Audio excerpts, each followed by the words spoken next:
it's Kimberly here with Knit for Brains. In today's tutorial, we are going to be doing the Jacobs Ladder. This is one of the easiest and coolest, most impressive stitches that you will come across.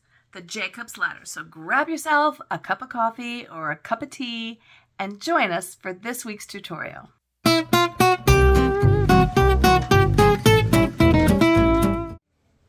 So today we're going to be doing the Jacobs Ladder. This is such a clever, really unique pattern, and it creates a really cool cable effect. The chains that we'll be working with here loop together and are woven all together at the end. Okay, so to do the Jacobs Ladder's pattern, we're looking for a pattern repeat of 5, and then we're going to do 6 at the end of our row to finish out the pattern. So the first thing we want to do is just to figure how long you want it. Now you want to have your repeat of at least a 5 just so that you give yourself definition between the cables. So you're going to go 5, do your cable, 5, do your cable. So at least we want to have 5 to give yourself that definition. We're going to go ahead and do 21 single crochet chain in the chain, which is going to be 3 sets of the 5 pattern and then 6 to add on to the end. So now we have 21 chains in our starting row, in our foundation row. The next thing you're going to do is we're going to put on the wrong side row, we're going to put 1 single crochet into the second chain from the hook. So this is the chain from the hook, and we're going to go in right here. And we're going to single chain all the way across. So now we finished our chain on the wrong side. Now we've turned over to the right side. You want to chain 2, which is going to act as a double crochet, but it's not going to count towards your total count. We're going to go and do 5 double crochets into those first stitches. So here's 1, yarn over, pull through. Here's 2, 3,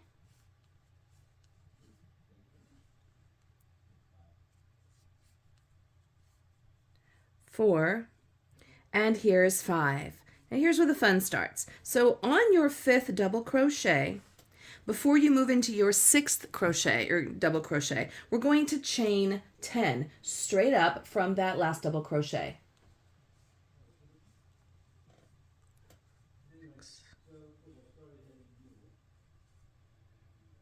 From here, you're going to do a slip stitch into the top of that last double crochet.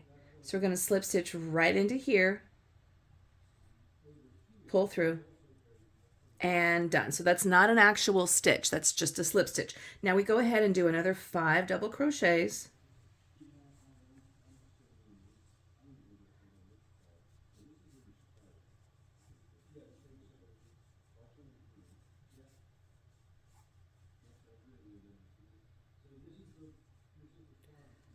So there's 4, you can see them right there. We're going to do 1 more. And then here again on this 5th double crochet, we're going to chain 10.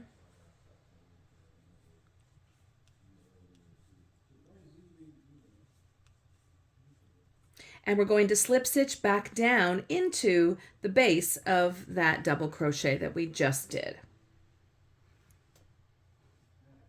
And we just slip stitch over. And that's what it's going to look like. So if you want to count over, you've got 1, 2, 3, 4, 5, chain up 10 from there. 1, 2, 3, 4, 5, chain up 10 from there. Now we're going to do our last 5 double crochets.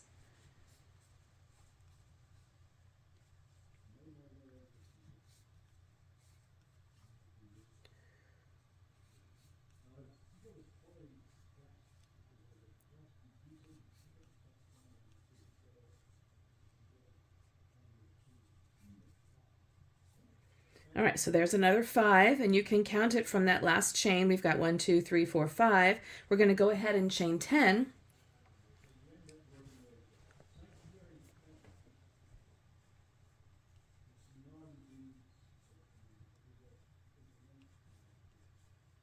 And then once again, we're going to slip stitch down into the base of that double crochet that we just did. Now we're going to have these remaining 5 double crochet stitches.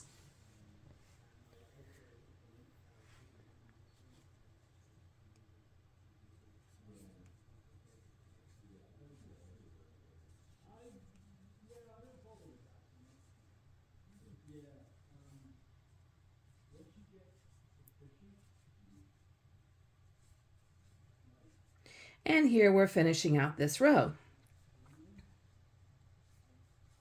So as you can see, we've got on each side 5 double crochets, then we've got a double crochet with the chain of 10, 5 double crochets, a chain of 10, 5 double crochets, a chain of 10. So we're going to have 3 cables, if you will, in this pattern repeat. Now let's move on to the next row. So to start off with row 3, we're going to chain 1. This is not going to count in our chain count stitch, and we're just going to single crochet all the way along. We're going to go into the top of the stitch, single crochet. So we're going to do 5 of those.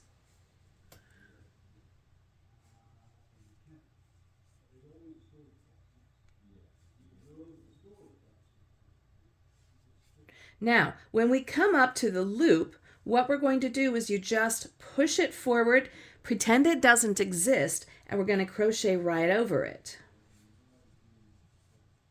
And we're going to go ahead and do another 5. That's 1, 2, 3. There's 4, and there's 5.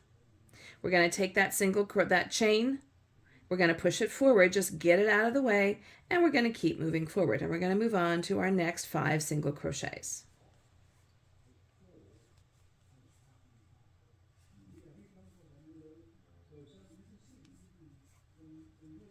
Here again, we've got our last loop. We push it forward, and we just move right past it.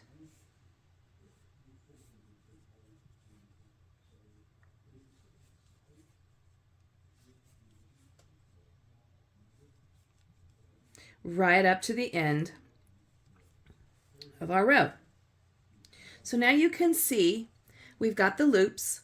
This is the right side, and we're just going to continue with this pattern repeat. So for the next row, we're going to go ahead and do the chain 2 to start the row, 5 double crochets, chain 10, 5 double crochets, chain 10, 5 double crochets, chain 10, and then finish out with those 5 double crochets. Then we're going to come back and do that single crochet. Let's go ahead and get started. Okay, so now we come up on our 5th one. We're going to keep that loop forward. Just push it out of the way. We're going to chain 10.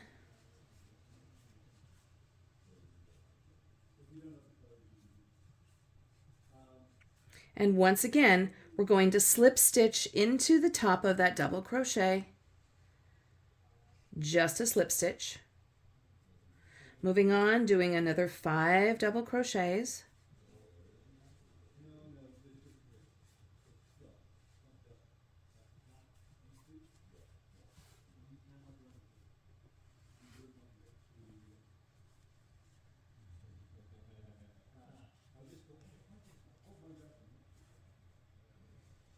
And then here again, we're going to do our chain 10.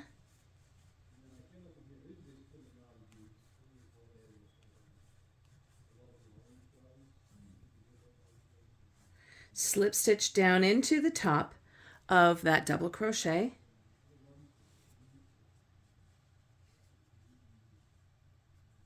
Another 5 double crochets.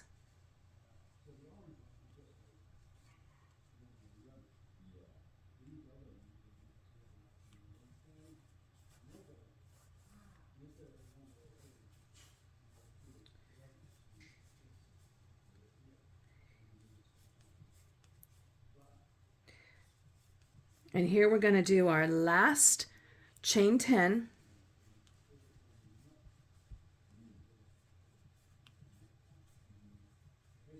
Single or slip stitch into the top of that double crochet.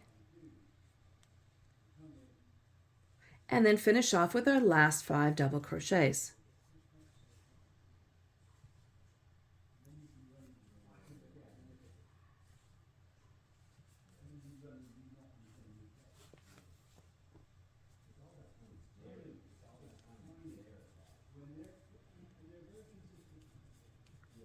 Now once again, we're going to chain 1 as we turn. That stitch is not counting towards our stitch count. So we're going to go ahead and just single crochet all the way across, making sure to move those 10 chain loops out of the way.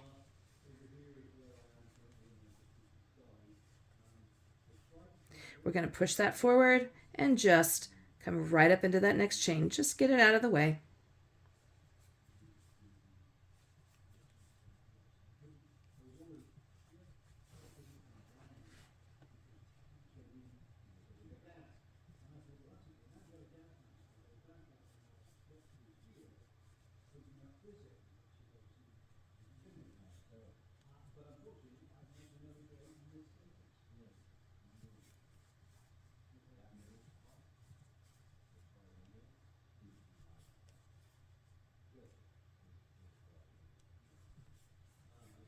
And we've got our last chain here. We just push it out of the way.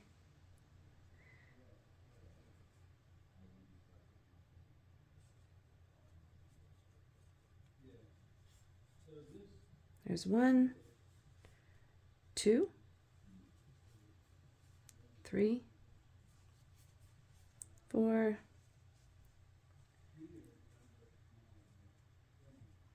and our 5th right here. So now you can start to see how this pattern is evolving. You see how the loops are just lining up on top of each other. And when you're all finished, what you do is you just take the loop above, feed it through the lower loop, and we pull it up just like that. So we'll go ahead and do one more row, and then you'll see how the pattern starts to emerge.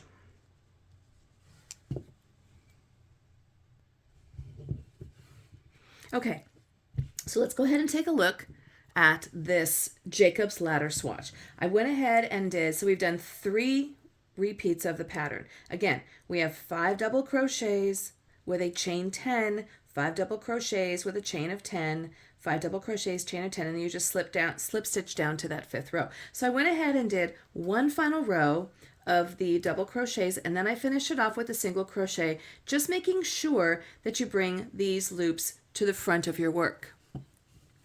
Now, when your work is totally finished, this is where the fun begins.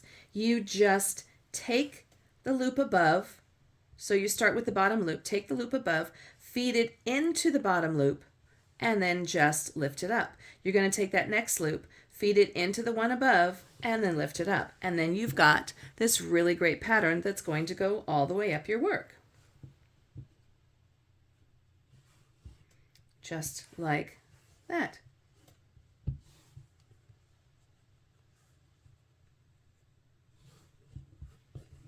So that's how it's going to look. When you're all finished, you're going to do one more single crochet all the way across, just like you're doing here, and then that's going to finish off and tie those loops down. And this is your Jacobs ladder. So I hope you enjoyed learning today's tutorial on the Jacobs ladder. I love this stitch. It's so versatile. It looks way more complicated than it really is, but it's so impressive. So this again is the Jacobs ladder. As you can see, I've done a much longer strip here. So this is going to go into an afghan, and you can just sort of straighten them out as you go. But again, once you're all done, the fun begins where you're just feeding these loops through the ones above, and then that's how we're getting this really great pattern. Application for this stitch would be great in a blanket, in a scarf, in a cowl. That would be really pretty in a cowl. Maybe you want to do one or maybe like 2 or 3 repeats of this. You could do it in just about anything. You could even do it in a hat if you wanted to. It's great in a blanket. You can even have it going down a sleeve. You can have it going down the center of a project, of a sweater. So the application for this is really endless. As far as the weight of the yarn, I would probably stick with maybe a 3 or a 4 that has some structure, but you could very easily do, you know, like maybe a 2 or a 3 if you're going to do a sweater and just make it really nice, and that would kind of give it a really delicate touch. So that would be really pretty. You could even experiment with doing it with some variegation and see how the variegated yarn comes through with those stitches. You could even do this in blocks of color. So you have 3 or 4 different colors, and so those loops are going to start to transition up into the other colors. So the application is really endless with this really fun stitch called the Jacobs Ladder. Thanks so much for watching. This is Kimberly with Knit for Brains. If you liked this video, please go ahead and hit that notification bell so you get all the notifications of all the tutorials and all the other fun stuff that we've got going on. Please tell your friends about us. Tell them to come on over to Kimberly with Knit for Brains. We've got all kinds of great things coming up. Thanks so much for being here, for hanging with me, and as always, I'll see you soon.